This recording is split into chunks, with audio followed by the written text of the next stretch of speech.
السلام علیکم ورحمۃ اللہ وبرکاتہ۔ سامعین محترم، میں ایک حدیث مبارکہ آپ حضرات کے سامنے بیان کرنا چاہوں گا،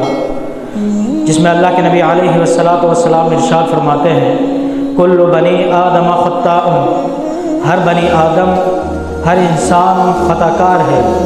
کوئی بھی انسان ایسا نہیں جو خطا کار نہ ہو، جس سے غلطی نہ ہوئی ہو، چاہے سرزد ہوئی ہو، چاہے بھول چوک سے ہوئی ہو۔ کوئی بھی انسان ایسا نہیں جو دودھ سے دھلا ہو، مگر بہترین خطا کار کون ہے؟ وخیر الخطائین التوابون، بہترین خطا کار وہ ہے جب وہ غلطی کرے اسے غلطی کا احساس ہو جائے، جب وہ غلطی کرے اسے اپنی غلطی کے اوپر شرمندگی محسوس ہونے لگ جائے، جب وہ غلطی کرے وہ اپنی غلطی کے اوپر ندامت کے آنسو بہائے اور اس کے اوپر توبہ کرے، بہترین خطا کار وہ ہے۔ اللہ کے نبی علیہ والسلام نے ایک اور مقام پر فرمایا،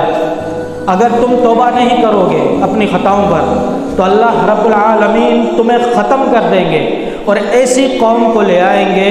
جو آ کر گناہ بھی کرے گی، اس کے بعد فیستغفرون اللہ سے توبہ استغفار کرے گی، فیغفر لہم اللہ رب العالمین ان کی استغفار کو قبول کریں گے۔ میرا رب تو اتنا غفور الرحیم ہے کہ تمہاری چھوٹی سی خطاؤں، تمہاری اتنی بڑی خطاؤں کو تمہارے ایک چھوٹے سے ارادے سے معاف کر دے، مگر بندہ ہے کہ اپنے رب کے سامنے آنے کے لیے تیار نہیں۔ معافی مانگنے کا مطلب یہ نہیں کہ سامنے شراب پڑی ہو اور وہ شراب کے گھونٹ بھر رہا ہو اور کہہ رہا ہو استغفر اللہ استغفر اللہ استغفر اللہ، یا سود کا کاروبار کر رہا ہو اور اس سے منافع بھی کما رہا ہو اور ہاتھ میں تسبیح پکڑی ہو اور اس کے اندر استغفر اللہ کی تسبیحاں کر رہا ہو،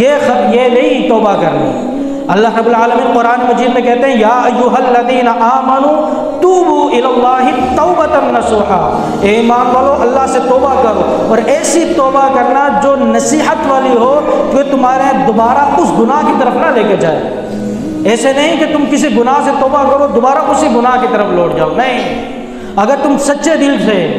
اپنے رب سے توبہ کرو گے، اگر خالص نیت کے ساتھ، اگر تم نے ارادہ بھی کر لیا تو رب تمہاری توبہ کو قبول کر لے گا۔ ایک میں واقعہ بیان کرنا چاہوں گا۔ اللہ کے نبی علیہ والسلام ارشاد فرماتے ہیں، بخاری کے اندر یہ واقعہ موجود ہے کہ تم سے پہلے امتوں کے اندر ایک شخص تھا جس نے 99 قتل کیے۔ 99 قتل کرنے کے بعد اسے اپنے دل کے اندر شرمندگی محسوس ہونے لگ گئی۔ اسے یہ محسوس ہوا میں یہ کیا کر بیٹھا ہوں، اتنے گناہ کر دیے، اتنے گناہ کر دیے، اب پتہ نہیں میری توبہ بھی قبول ہوتی ہے کہ نہیں۔ وہ کسی ایک عالم کے پاس چلا گیا، اس سے جا کے پوچھا کہ میں نے 99 قتل کر دیے ہیں، تم بتاؤ میری توبہ قبول ہوگی یا نہیں۔ تو وہ عالم تھوڑا سا سخت تھا، اس نے کہا تم تو قاتل ہو، تم نے اتنے قتل کیے ہوئے ہیں، تمہاری توبہ قبول ہو سکتی ہے، اللہ تو تمہیں جہنم میں ڈالے گا۔ بولا اچھا یہ بات ہے، تو اس نے کیا کیا، اس کا بھی سر قلم کر دیا۔ اس نے بولا چلو 99 سے پہلے اب 100 کی گنتی ماشاءاللہ مکمل ہوگی۔ پھر چل پڑا، آگے گیا تو ایک شخص سے ملا، اس نے کہا کسی اچھے سے عالم کا مجھے بتا دو۔ تو اس نے کہا کہ فلاں جگہ پہ ایک عالم ہے، اس کے پاس چلے جاؤ، اس سے جا کے اس بارے میں پوچھو۔ تو وہ اس علاقے میں چلا جاتا، اس عالم سے پوچھتا ہے، کہتا ہے کہ میں نے 100 قتل کر دیے ہیں، اب تم یہ بتاؤ کہ میری توبہ قبول ہو سکتی ہے کہ نہیں۔ تو وہ عالم کہتا ہے کہ تمہاری توبہ قبول کیوں نہیں ہوگی، اس کے لیے شرط یہ ہے کہ تم نے اپنے اس علاقے کو چھوڑ دینا ہے جس کے اندر تم رہا کرتے تھے، تم نے اپنی ان برائیوں کو چھوڑ دینا جو تم کیا کرتے تھے، تم ایسے علاقے کی طرف منتقل ہو جاؤ جہاں پر اللہ کے بندے رہتے ہیں، وہاں پر جا کے عبادت کرو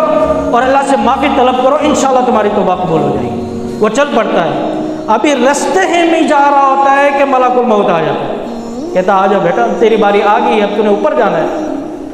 جب ملک الموت آتا ہے اس کی روح کو نکال لیتا ہے تو رحمت کے فرشتے اور عذاب کے فرشتے دونوں اس کی روح کو لینے کے لیے پہنچ جاتے ہیں۔ رحمت کے فرشتے کہتے ہیں کہ اس نے دلی طور پر یہ توبہ کر لی تھی اس نے، اور یہ توبہ کے راستے پر آ گیا تھا، اسے ہم لے کر جائیں گے۔ مگر عذاب کے فرشتے کہتے ہیں ابھی تک اس نے توبہ نہیں کی تھی، ابھی تک اس نے توبہ نہیں کی، تو اس کی توبہ ابھی قبول نہیں ہوئی، اسے ہم لے کر جائیں گے۔ تو وہ ایک اور فرشتہ ان کے درمیان صلح کرنے والا آ جاتا، وہ کہتا ہے کہ جھگڑا چھوڑو، تم مسافت ناپ لو، جس کی طرف مسافت زیادہ ہوگی وہ فرشتے ان کو لے جائیں، اگر اس کی